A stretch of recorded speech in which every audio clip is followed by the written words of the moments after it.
하나님의 말씀은 맛있습니다. 하나님 말씀은 즐겁습니다. 하나님의 말씀은 생명과 행복을 줍니다. 성경 통독 500독 훈련 원장입니다. 여수 살리는 교회 임기환 목사가 진행하는 하나님의 말씀을 봉독하고 전하는 하늘의 문이 활짝 열리는 시간입니다. 함께 하시면 기적이 일어납니다. 알람을 설정하시면 좋겠습니다. 오늘은 마지막으로 사사기 21장을 봉독하고 말씀을 전하겠습니다. 사사기 21장. 이스라엘 사람들이 미스바에서 맹세하여 이르기를 우리 중에 누구든지 딸을 베냐민 사람에게 아내로 주지 아니하리라 하였더라. 백성이 베델에 이르러 거기서 저녁까지 하나님 앞에 앉아서 큰 소리로 울며 이르되 이스라엘의 하나님 여호와여, 어찌하여 이스라엘에 이런 일이 생겨서 오늘 이스라엘 중에 한 지파가 없어지게 하시나이까 하더니 이튿날에 백성이 일찍이 일어나 거기에 한 제단을 쌓고 번제와 화목제를 드렸더라. 이스라엘 자손이 이르되 이스라엘 온 지파 중에 총회와 함께하여 여호와 앞에 올라오지 아니한 자가 누구냐 하니 이는 그들이 크게 맹세하기를 미스바에 와서 여호와 앞에 이르지 아니하는 자는 반드시 죽일 것이라 하였습니다. 이스라엘 자손이 그들의 형제 베냐민을 위하여 뉘우쳐 이르되 오늘 이스라엘 중에 한 지파가 끊어졌도다.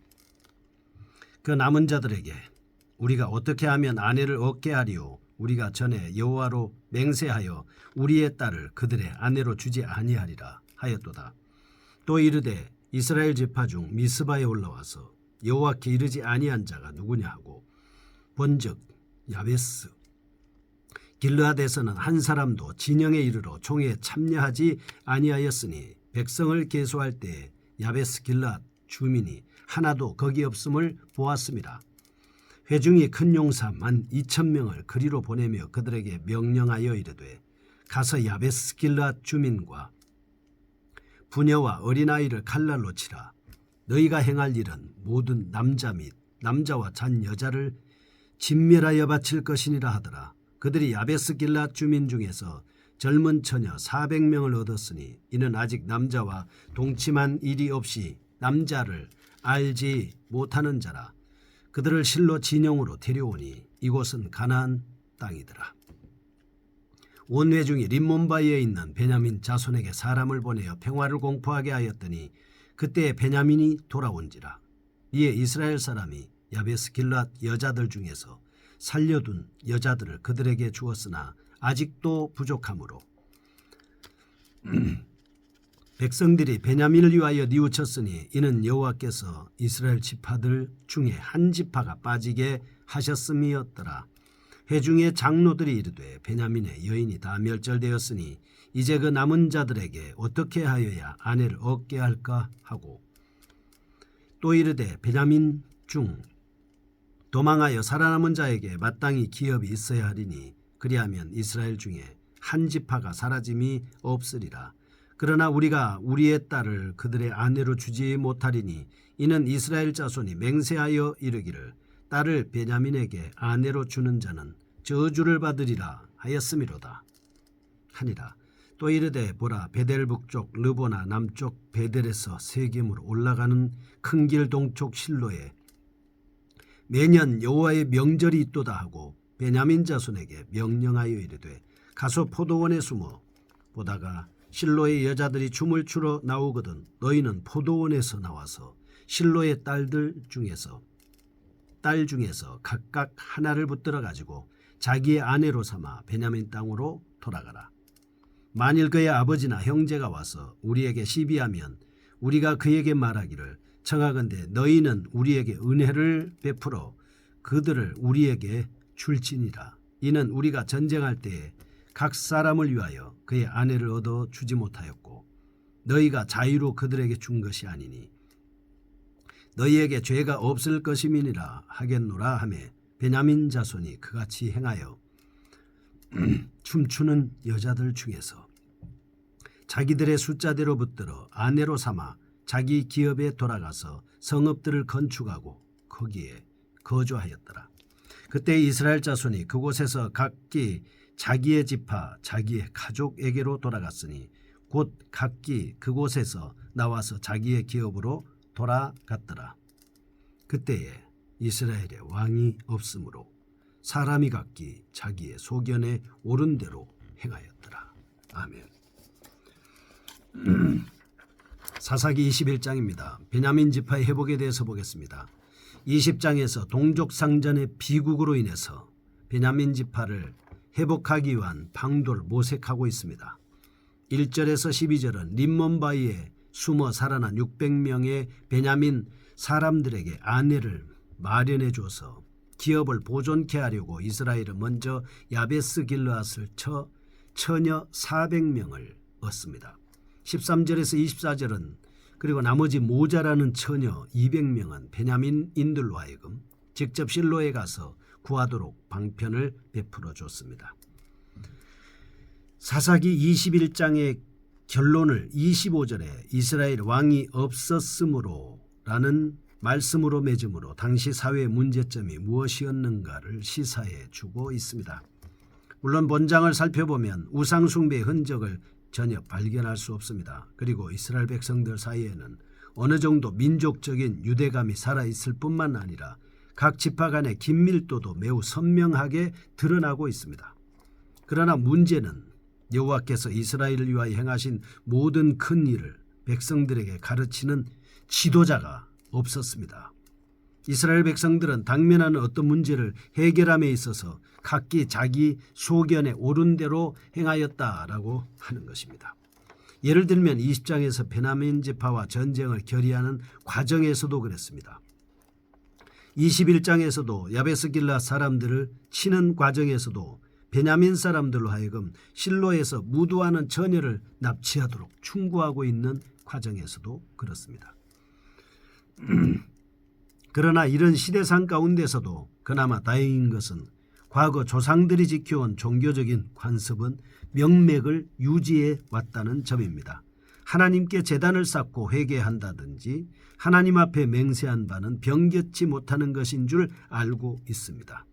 이런 인본주의적인 요소와 명맥만을 유지하는 신본주의적인 요소의 병조는 결국 상호 충돌과 모순만 일으킬 뿐이었습니다. 이스라엘 백성들은 먼저 자신의 소견에 옳은 대로 행하고 결과적으로 혼란에 빠지자 그때서야 비로소 하나님께 부르짖는 어리석음을 범하고 있습니다. 이를 통해 우리는 참 신앙이 없는 외형적이고 가식적인 행위는 스스로 공경에 빠뜨린다는 교훈을 얻을 수가 있습니다. 그래서 사무엘은 사울 왕에게 순종이 제사보다 낫고 듣는 것이 수양의 기름보다 낫다라고 이렇게 말씀을 하고 있습니다. 이사야 선지자도 1장 19절에서 너희가 즐겨 순종하면 아름다운 소산을 먹을 것이다 이렇게 말씀을 했습니다. 이상과 같은 본문을 통해서 우리는 하나님을 떠난 자의 삶은 꼬리에 꼬리를 무는 죄의 악순환과 혼돈뿐이라는 것을 알 수가 있습니다. 악순환을 벗어나기 위해서는 피상적이고 형식적인 해결책이 아닌 진정으로 자신을 하나님께 맡기고 하나님의 인도하심을 따라야 된다라고 하는 것을 알 수가 있습니다. 보겠습니다. 1절에서 7절 이스라엘 총회가 가진 당면 과제에 대한 말씀입니다. 이스라엘 12지파 가운데 사라질 위기에 처한 베냐민 지파의 문제를 해결하기 위해서 이스라엘 총회가 고심하고 있는 부분입니다. 이스라엘 총회는 림몬바위에 숨어 겨우 목숨을 건진 베냐민 사람들 다시 한 지파를 이루도록 하기 위해서 600명에게 아내를 주어 기업을 얻도록 해야 되겠다라고 결론을 내렸습니다. 그러나 그들이 미스바에서 기브아의 죄악을 깨닫고 지나치게 흥분한 나머지 베냐민 사람들에게는 절대로 딸을 주지 않겠다라고 맹세한 바가 있습니다. 그들이 아내를 구하는 것은 큰 문제가 아닐 수 없었습니다.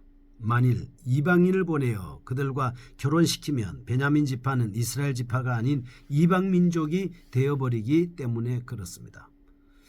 그런 방법은 아예 제기되지도 않았습니다. 따라서 이스라엘 딸들 중에서 아내를 구해 주어야 할 뿐만 아니라 그들이 서원을 준수하도록 해야만 하는 딜레마에 빠지게 된 것입니다. 첫째, 하나의 범죄 또는 실책은 연속적으로 죄를 유발한다는 사실입니다. 베냐민 지파는 스스로의 자존심과 완악함 때문에 비참한 공경에 처하게 됐습니다.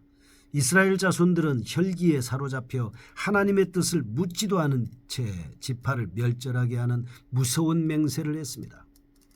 이처럼 꼬리에 꼬리를 물고 일어나는 악순환과 모순은 배반한 그들의 죄악에서 비롯된 것이다 라고 하는 것을 알 수 있습니다. 둘째, 함부로 맹세하는 일은 결코 없어야 한다 하는 것이죠. 베냐민 자손에게 딸을 아내로 주지 않겠다는 맹세 외에도 미스바 총회에 참석하지 아니하는 자는 반드시 죽일 것이라는 맹세. 5절에서 나옵니다. 결국 이스라엘은 이 같은 맹세도 하나님 앞에서 지켜야 했지만 야베스 길르앗 사람들을 무참히 도륙하고 맙니다. 그 결과 베냐민 사람들의 아내를 구하는 문제는 8절에서 12절에 해결되지만 이처럼 경솔한 맹세로 인하여 무고한 사람이 살상당하는 것은 도저히 간과할 수 없는 큰 문제가 아닐 수 없습니다. 두 번째입니다. 8절에서 25절에 나오는 문제 해결을 위한 두 가지 계책을 보겠습니다. 이스라엘 자손들이 베냐민 사람들 600명에게 아내를 얻어주기 위한 두 가지 계책입니다. 하나는 야베스 길르앗 사람들이 미스바의 총회에 참석하지 않았다는 이유를 들어서 그들을 치고 그들 중에서 처녀를 취하여 베냐민 사람이 아내로 주는 것이다 라고 하는 것입니다. 그렇게 되면 이스라엘 사람들이 딸을 베냐민에게 아내로 주지 아니라 하리라 한 자신들의 맹세를 지킬 수가 있습니다. 베냐민 사람들도 아내를 얻어 한 지파의 사멸을 방지할 수 있게 되는 것입니다. 그러나 야베스 길르앗은 그리 크지 않은 성읍이었습니다.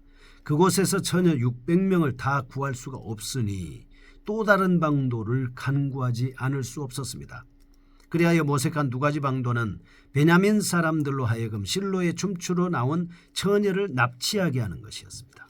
그렇게 해서 이스라엘 백성들은 자의로 자기 딸을 준 것이 아니므로 맹세를 파기할 때 오는 형벌을 면할 수가 있었습니다. 그러나 하나님의 뜻을 묻지 않고 단지 인간적인 꾀만 쫓아 추진한 이 두 가지 방법은 다음과 같은 풀이가 내포되어 있습니다. 첫째, 만일 야베스 길르앗 사람들이 총회에 참석하지 않은 것이 그렇게 큰 죄였다면 그들이 그와 같이 총회에 참석하지 않은 이유가 뭔지 물어야 되지 않겠습니까? 총회에 나와서 사과할 수 있는 기회를 줘야 됐다라고 하는 것입니다. 그런데 이스라엘 사람들은 이러한 법적인 절차를 무시하면서까지 자신들의 당면 문제를 해결하기에 급급해서 한 성읍을 완전히 초토화시켜버리는 것입니다. 두 번째입니다. 베냐민 사람들로 하여금 실로의 처녀들을 납치하도록 한 것은 또 다른 죄악을 범하는 것이라는 점입니다. 이스라엘 사람들은 자신들의 죄악을 회개하고 당면 문제에 대해서 하나님의 지혜를 구하지 않았습니다. 그들의 잘못된 맹세를 지키기에만 급급해서 타인의 인격을 완전히 무시해버리는 또 다른 죄악을 범한 것입니다. 세 번째입니다. 이스라엘의 모든 일반 백성들이 이에 대하여 침묵했습니다. 죄를 지을 때 침묵하는 것은 그 죄에 동참하는 것이다. 이렇게 볼 수 있습니다. 일반 백성들 중에는 아무도 이런 방법에 이의를 제기하는 자가 없었습니다. 그 당시 대제사장으로 있던 20장 28절의 비느하스조차도 침묵을 지키고 있었습니다. 이와 같이 고의적으로 죄악을 묵과하는 행위는 오히려 적극적인 범죄보다 더 나쁜 행위가 될 수 있습니다. 따라서 이런 문제에 대한 그들의 피상적인 해결책으로는 궁극적으로 하나님의 영광에 이를 수가 없습니다. 오직 한 가지 방법은 하나님의 은총에 의지하여 근원적인 해결책을 간구하는 것뿐입니다. 사랑하는 애청자 여러분, 그리고 존경하는 애청자 여러분, 사사기를 마칩니다. 각각 자기의 소견에 옳은 대로 행하는 시대, 하나님께 기쁨을 드리지 못하는 시대, 자기 생각대로 행하고 하나님의 말씀을 따라 살지 않는 시대, 로마서 8장에 나오는 대로 육신의 생각으로 자기들의 일을 해나가는 시대였습니다. 육신의 생각으로 표현되기에 이거는 망하는 것.